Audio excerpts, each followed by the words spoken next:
Good morning, everyone. Today we're diving into a powerful topic. Be valuable, not available. This isn't just a catchy phrase, it's a life principle rooted in biblical wisdom and practical living. In a world that constantly demands our time, attention, and energy, it's easy to become available to everyone and everything, but lose sight of our true value in God's eyes and His purpose for our lives. Let me ask you this. Are you spending your days being busy or being fruitful? Are you chasing after the approval of others? Or are you living in alignment with God's purpose for you? Today, we'll explore how to shift from being merely available to becoming truly valuable to God, to others, and to ourselves. But let me tell you this. Availability without value leads to irrelevance. Our time on earth is limited, and God has given us a purpose. The Bible tells us in Ecclesiastes 3 verse 1, to everything there is a season and a time to every purpose under the heaven. If we are always available, without setting boundaries, without focusing on growth, without prioritizing our God-given purpose, we will never reach the fullness of our potential. Let's dive into the difference between availability and value. Ladies and gentlemen, let me ask you something. Are you living to be seen, or are you living to be significant? There is a difference between being available and being valuable. A difference between just being present. In today's fast-paced world, many people want to be everywhere at once, involved in every conversation, attending every event, and responding to every request. But let me tell you this. Availability without value leads to irrelevance. If you are always available but have nothing to offer, you will be overlooked when it truly matters. Instead of being everywhere, be purposeful, intentional, and productive. That is what it means to be valuable. Joseph was not always available, but he was always valuable. When he was sold into slavery, he did not waste time complaining about his situation. Instead, he developed himself and made himself valuable in Potiphar's house. He worked with excellence and integrity, so much so that Potiphar entrusted him with everything. Genesis 39:4. Then, when Joseph was falsely accused and thrown into prison, he did not sit in a corner feeling sorry for himself. He made himself valuable again. He interpreted dreams, he showed wisdom, and he built relationships with the right people. Genesis 40, verse 8 to 23. Eventually, his value positioned him in Pharaoh's palace. He did not have to beg for a seat at the table. His skills, wisdom, and discipline made room for him. Do you know that recognition comes to those who are prepared? Many people want to be recognized, but they do not want to develop themselves. They seek attention, but do not seek knowledge. They desire promotion, but do not prepare for responsibility. Proverbs 22:29 says, do you see someone skilled in their work? They will serve before kings. They will not serve before officials of low rank. This means that if you develop yourself, if you focus on growing your skills, deepening your knowledge, and strengthening your relationship with God, you will be sought after, not ignored. People will recognize your value, not just your availability. Now let's discuss practical steps to becoming valuable. So, how can you shift from just being available to being valuable? Here are 3 key steps. 1. Invest in your growth. Stop waiting for opportunities to come to you. Develop yourself. Read books. Take courses. Learn new skills and seek wisdom. A person who is constantly learning and improving will always be needed. 2. Be excellent in everything you do, whether you are working in a small office or managing a big project. Do it with excellence. When you do ordinary tasks with extraordinary dedication, you will stand out. Your work will speak for you. 3. Align yourself with God's purpose. True value comes when your life is aligned with God's plan. Matthew 6:33 says, but seek first the kingdom of God and His righteousness, and all these things shall be added to you. When you seek God first, He will elevate you in ways you never imagined. My friends, do not waste time trying to be everywhere. Do not chase after attention. Instead, chase after growth, wisdom, and purpose. Be like Joseph. Be so valuable that even when people try to bring you down, your excellence lifts you up. Be so skilled that your name is mentioned in places of honor. Be so disciplined that opportunities seek you out. Let's be honest, sometimes we feel guilty for not always being available. We feel the pressure to respond to every call, attend every event, and say yes to every request. But let me remind you, even Jesus was not always available. In Luke 5:16, the Bible tells us that Jesus often withdrew to lonely places to pray. He understood that he needed time alone to recharge and refocus. In Mark 1:35-38, people were searching for Jesus, but instead of staying where he was, he told his disciples, "Let us go somewhere else, to the nearby villages, so I can preach there also.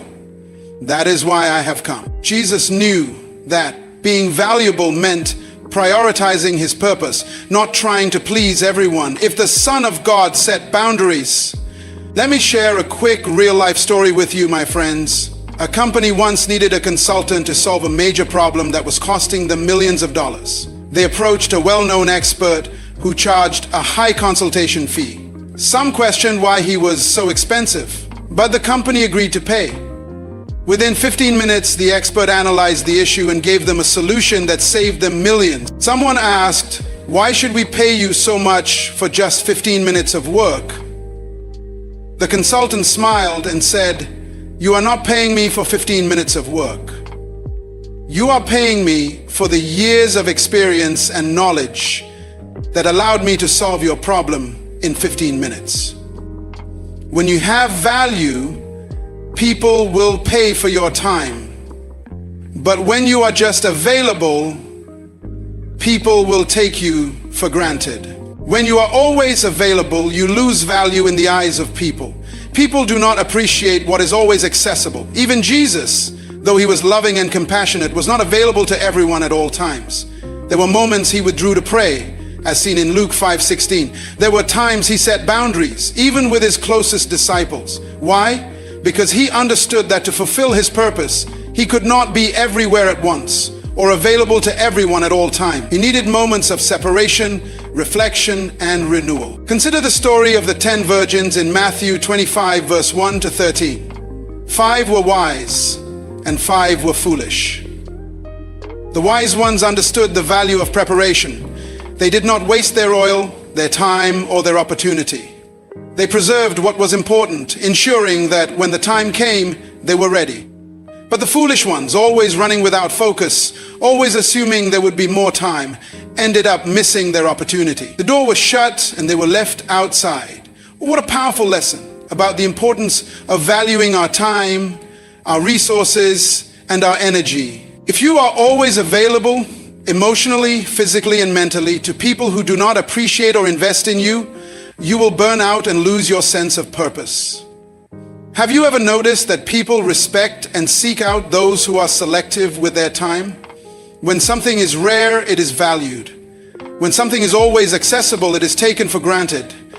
You must ask yourself, am I spending my time wisely? Am I pouring into relationships, activities, and commitments that align with my purpose? Or am I just making myself available to everyone and everything with no clear direction? Think about a successful entrepreneur, a skilled leader, or a person of great influence. They're not available to everyone all the time. They set priorities, focus on their goals, and ensure that their energy is directed toward things that truly matter. The same principle applies to our lives. We must learn to say no to distractions, no to unnecessary commitments, and no to anything that drains us without adding value in return. Jesus himself showed us this principle. He loved the crowds, but he did not allow the crowds to dictate his every move. He healed, he taught, and he performed miracles. But he also withdrew, he spent time in prayer, and he stayed aligned with his mission. If even Jesus had to set boundaries, how much more should we? So what does this mean for you? It means you need to protect your time and energy. It means you must surround yourself with people who uplift you, who challenge you to grow, and who appreciate your presence rather than take it for granted. It means understanding that being valuable is more important than being constantly available. Your time is precious, your purpose is significant, and your life is meant for more than just responding to every demand that comes your way. Today, I encourage you to step back and evaluate where you are spending your time and energy. Are you focusing on your growth, your purpose, and your relationship with God? Or are you allowing yourself to be pulled in every direction, losing sight of what truly matters? Choose wisely, set boundaries, and remember, when you guard your value, you position yourself for greater opportunities, greater impact, and a life that is truly fulfilling. When you start valuing yourself, others will begin to value you as well. Think about Daniel in the Bible. He was not just another official in the king's court. He was a man of wisdom, discipline, and excellence. He was not always in the king's presence, but when there was a need for wisdom, when there was a crisis, Daniel was sought after. Daniel 6 verse 3. His value made him indispensable, and he was promoted to the highest ranks of leadership. Now imagine if Daniel had been available for every small issue, entertaining distractions or engaging in meaningless activities. Would he have had the time to develop his wisdom? Would he have had the focus to build a reputation as a man of excellence? Certainly not. If you're always available for gossip, for idle conversations, for things that do not build your mind or spirit, you will never grow. People will see you as ordinary because you have not taken the time to refine yourself. But when you invest in knowledge, in skill building, and in your walk with God, you will not have to chase opportunities. Opportunities will find you. Proverbs 18:16 says, "A man's gift makes room for him and brings him before great men." Notice that it does not say a man's presence everywhere makes room for him. No, it is your gift, your value, and what you carry within you that will elevate you. This means that to be valuable, you must be intentional about how you spend your time. Stop trying to be everywhere. Stop seeking validation from everyone and start focusing on becoming excellent at what God has placed inside you. Do you have a skill? Sharpen it. Do you have wisdom? Share it in the right places. Do you have a calling? Walk in it with discipline. When you do this, you won't need to beg for recognition. Your results will speak for themselves. Think of a doctor, a lawyer, or an engineer. They do not make themselves available for just anything. They invest years in training and preparation, and as a result, they are highly sought after. Likewise, in your spiritual life, your career, and your relationships, be intentional about your growth. When you grow, you become rare. And when you are rare, you are valued. So my question to you today is this: are you choosing to be valuable, or are you just trying to be available? Will you spend your time wisely, develop yourself, and set boundaries? Or will you continue to be stretched thin, undervalued, and ignored? Choose wisely, because when you become valuable, you will never have to beg to be noticed. Your impact will demand attention. If you want to be valuable, you must be intentional about developing key areas of your life. One of the most important areas is spiritual growth. A strong relationship with God gives you clarity and wisdom. It is the foundation upon which everything else is built. When you spend time in prayer, study the Word, and listen to divine direction, you align yourself with God's purpose. Matthew 6:33 reminds us, "But seek first the kingdom of God and His righteousness, and all these things shall be added to you." This means that when you prioritize God, He will add the things that make you valuable. Wisdom, favor, and opportunities will naturally follow those who put Him first. Beyond spiritual growth, you must also be committed to knowledge and skill development. The world does not reward mediocrity, it rewards excellence. You cannot expect to be valuable if you refuse to grow in knowledge and skill. Proverbs 22:29 says, "Do you see someone skilled in their work? They will serve before kings. They will not serve before officials of low rank." This scripture clearly tells us that skillfulness leads to promotion. If you want to be recognized, if you want to be sought after, then you must be intentional about growth. Read books, take courses, develop new skills, and stretch yourself beyond your comfort zone. Daniel 1:17 tells us that God gave Daniel and his friends knowledge and skill in all learning and wisdom, and that made them stand out. Notice that God gave them knowledge, but they had to put in the effort to develop and apply it. That is how they became valuable. Another crucial factor in increasing your value is time management and setting boundaries. You cannot afford to be everywhere, doing everything, and expect to be valuable. People who waste time on distractions, idle gossip, and meaningless engagements never rise above mediocrity. Ephesians 5:15-16 says, "Be very careful then how you live, not as unwise but as wise, making the most of every opportunity, because the days are evil." Every person has the same 24 hours in a day, but how you use them determines how valuable you become. When you structure your life around discipline and purpose, you set yourself apart from the crowd. Think about Joseph. He did not waste his time lamenting when he was in Potiphar's house or in prison. Instead, he developed himself, remained diligent, and excelled in every situation. Because of his value, he was eventually sought after and elevated to a position of great influence. Joseph's story teaches us that you do not have to chase opportunities. Your value will create opportunities for you. The same principle applies today. If you focus on building yourself spiritually, intellectually, and in discipline, people will begin to recognize your worth. You will not have to beg for opportunities. They will come looking for you. There is something else that often holds people back from becoming valuable, and that is the fear of rejection. Many people are afraid to step up, to showcase their talents, to develop themselves because they are afraid of failing or being criticized. But let me remind you, even Jesus, the Son of God, was rejected by many, yet his purpose was never diminished. Rejection does not define your value. Your value is determined by your growth, your commitment, and your faithfulness to God's purpose in your life. Think about David. When he was tending sheep, no one thought he had any value. But while he was out there, he was developing his skills, learning how to fight, how to protect, how to lead. And when the time came, his value was recognized. He did not have to announce himself. His ability to defeat Goliath spoke for him. That is what happens when you develop yourself in secret. When the time comes, your value will speak louder than any words. So I ask you again, what are you doing to increase your value? Are you investing in your spiritual growth, sharpening your skills, and managing your time effectively? Or are you wasting opportunities, waiting for someone to hand you success? The truth is, no one will value you more than you value yourself. The world does not reward people who are just present.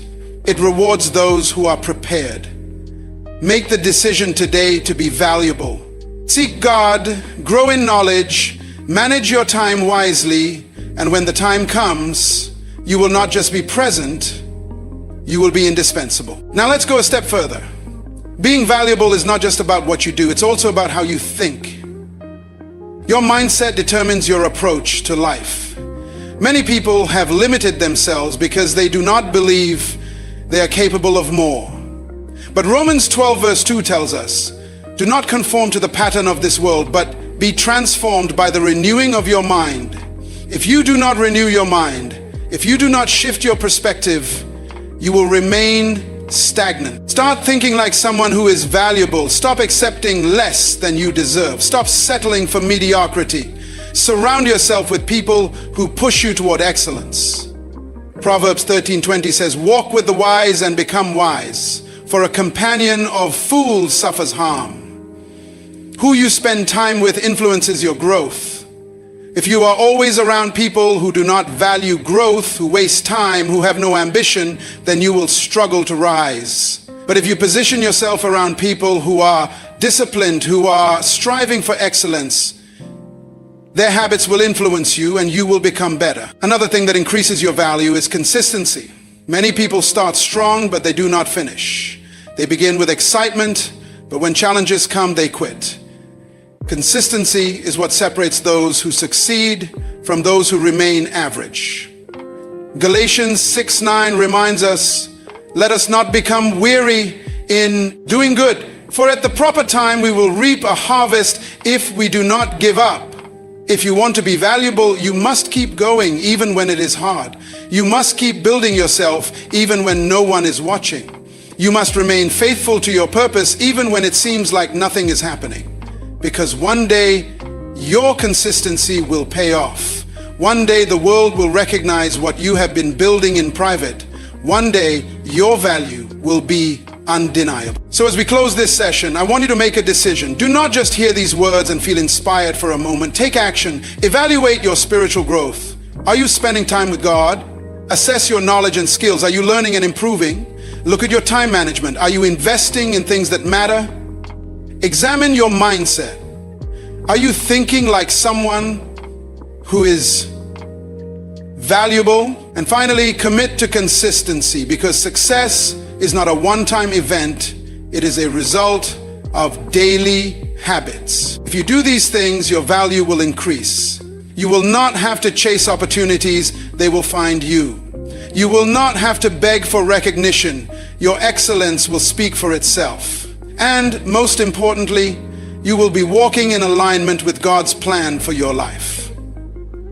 So go forth, be valuable, and let your life be a testimony of God's greatness. Many people struggle with saying no. They feel guilty about setting boundaries, afraid of disappointing others or being seen as selfish. But let me remind you that even Jesus said no. In John 11, when Lazarus was sick, Jesus did not immediately rush to him. He delayed for a purpose, and when he finally went, he performed a greater miracle. In Mark 1:35-38, when people sought after him, he chose to move to another town to preach despite their demands. He understood that saying no to some things meant saying yes to God's greater plan. You do not have to be everywhere, say yes to every request, or be available to everyone at all times. Your time is valuable, your purpose is valuable, your destiny is valuable. When you learn to say no, you take control of your life. You set boundaries that protect your time, your energy, and your focus. Saying no is not rejection, it is redirection toward what truly matters. Some opportunities are distractions in disguise. Some relationships drain rather than build. Some engagements may seem urgent but are not important. If you do not master the ability to say no, you will find yourself exhausted, overcommitted, and unable to give your best where it truly counts. When you say yes to everything, you devalue yourself. Think about a luxury item. It is valuable not just because of what it is, but also because of its exclusivity. Diamonds are precious because they are rare, not because they are found on every street corner. If you want people to see your worth, you must be intentional with your time and your presence. Sometimes saying no is an act of faith. It means trusting that God has a better plan, even when saying yes feels easier. Abraham had to say no to staying in his homeland because God called him to something greater. Moses had to say no to the comfort of Pharaoh's palace to embrace his true purpose. You too must be willing to say no to distractions so you can say yes to your destiny. It is not selfish to prioritize your purpose. It is wise. Proverbs 4:7 says, "Wisdom is the principal thing, therefore get wisdom, and with all thy getting, get understanding." Wisdom teaches us that we cannot be effective if we are drained, exhausted, and stretched too thin. Learning to say no means valuing your time as God values you. You are not meant to be a doormat. You are meant to be a light. You are not called to be everyone's solution. You are called to fulfill a specific mission. Some people will not understand your boundaries, and that is okay. Jesus' disciples did not always understand his choices, but he stayed focused on his mission. People may call you distant, selfish, or even arrogant when you set limits, but do not let their opinions distract you from what God has called you to do. Those who truly respect you will understand and appreciate your value. God has created you for a unique purpose. Do not waste your time trying to please people. Do not be everywhere, doing everything and ending up with nothing. Instead, focus on growth, purpose, and impact. Be known for excellence. Be known for wisdom. Be known for purpose. Be known for discipline. When you become valuable, people will respect your time, seek your wisdom, and honor your presence. Stop chasing after attention. Let your values speak for you. Matthew 5:16 says, "Let your light shine before others, that they may see your good deeds and glorify your Father in heaven." That light does not shine by being everywhere. It shines through impact, through growth, through purpose. I challenge you today, be valuable, not just available. To be valuable, we need self-discipline. Self-discipline is the bridge between goals and accomplishments. Without discipline, even the most talented person will fail to reach their potential. It is not about how much you desire success, but about how committed you are to staying on course, no matter what. In 1 Corinthians 9:24-27, Paul uses the analogy of an athlete to illustrate the importance of self-discipline.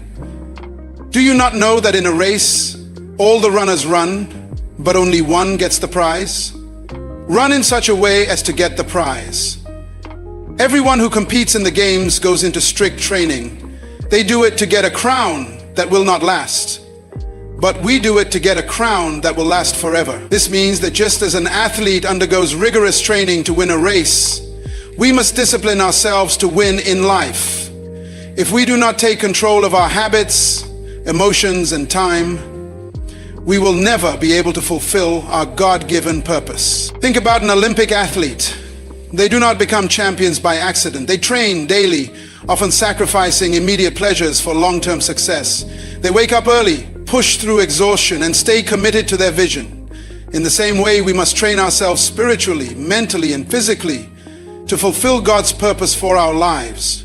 We cannot afford to live without structure, without a plan, or without focus. If we do, we will find ourselves wandering aimlessly, never achieving what we were created to do. To cultivate self-discipline, we must set clear, God-earning goals. Goals give direction. When we set goals that align with our divine purpose, they become the roadmap that keeps us on track. Proverbs 16:03 says, "Commit to the Lord whatever you do, and He will establish your plans." So we do not just set goals randomly, we commit them to God, and He guides us. Creating a daily routine is another powerful way to stay disciplined. A routine that includes prayer, Bible study, and self-reflection keeps us spiritually grounded. When we start our day seeking God, we gain clarity and strength to navigate challenges.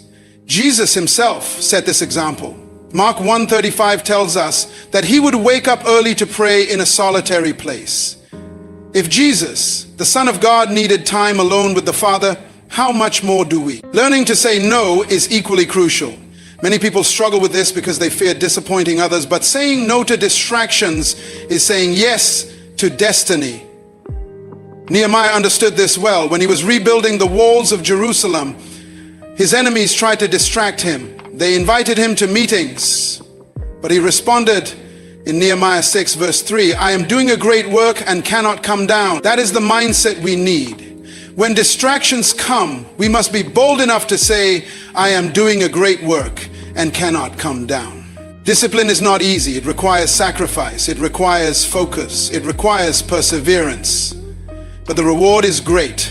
When we cultivate self-discipline, we become people of excellence. We stop wasting time on things that do not matter. We stop allowing circumstances to dictate our actions. We become intentional, productive, and purpose-driven. The world does not reward wishful thinking, it rewards action. God does not bless laziness, He blesses diligence. Proverbs 13:04 says, "The soul of the sluggard craves and gets nothing, but the soul of the diligent is richly supplied." Diligence and discipline go hand in hand. If we stay disciplined in our spiritual growth, our work, and our relationships, we will see God's hand of favor upon our life. One of the biggest challenges to self-discipline is procrastination. Many people delay taking action because they feel unprepared or afraid. But waiting for the perfect moment is a trap. Ecclesiastes 11:04 warns us, "Whoever watches the wind will not plant. Whoever looks at the clouds will not reap." If we keep waiting for the right conditions, we will never move forward. We must start where we are, with what we have, and trust God to guide our steps. Another key to discipline is surrounding ourselves with the right people. Proverbs 13:20 says, "Walk with the wise and become wise, for a companion of fools suffers harm." The company we keep influences our mindset, our habits, and ultimately our destiny. If we surround ourselves with people who are focused, driven, and God-fearing, we will be inspired to stay on course. But if we associate with those who are lazy, negative, or constantly distracted, we risk becoming like them. Self-discipline also requires resilience. There will be days when we feel like giving up, when challenges seem overwhelming. But Galatians 6:9 encourages us. Let us not become weary in doing good, for at the proper time we will reap a harvest if we do not give up. Success does not come overnight. It is the result of consistent, daily efforts. Even when we fail, we must rise again, learn from our mistakes, and keep pressing forward. So I challenge you today, be disciplined, be focused, be intentional. Your future depends on what you do today. Your value is determined by how well you manage your time, your energy, and your purpose.